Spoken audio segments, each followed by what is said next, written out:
Welcome to section 6 of JSON in Java Enterprise Edition 8 hands-on training. This section covers JSON binding default mapping.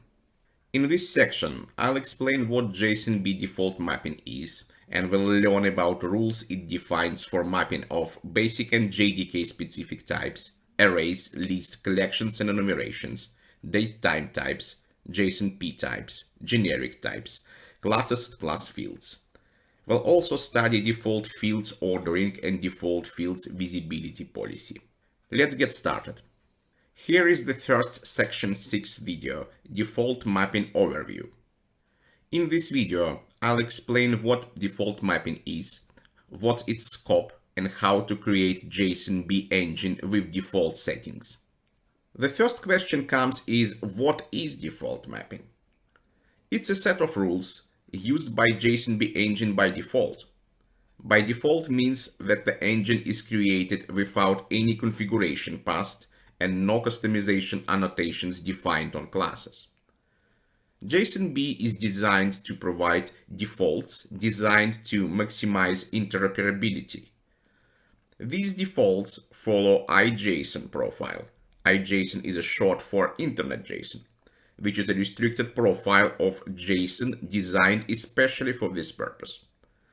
iJSON is an IETF standard defined in RFC 7493. JSON-B default mappings support the most of iJSON features, but there are 3 exceptions. I'll talk about it later in the next section. Default mapping defines mappings of basic types and JDK specific types, arrays, list, collections and enumerations, date-time types, Java util and Java time packages, JSON P types, classes and class fields. It also specifies default field ordering and field visibility policy. I'll cover all these rules in the next videos. Now let's switch to our sample application and talk about JSON-B engine and how to create it with default settings.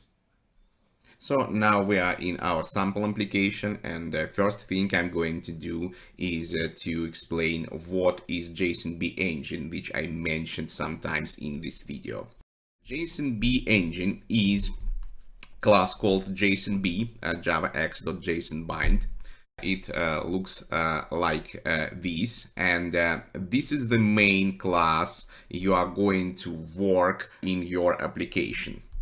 It contains a variety of from JSON and to JSON methods, which are used to deserialize in case of from JSON or serialize in case of to JSON, from and to JSON document. These methods are overloaded and accept different parameters. You see that you can deserialize from input stream, from reader and from string basically, and serialize to output stream, to writer and to string.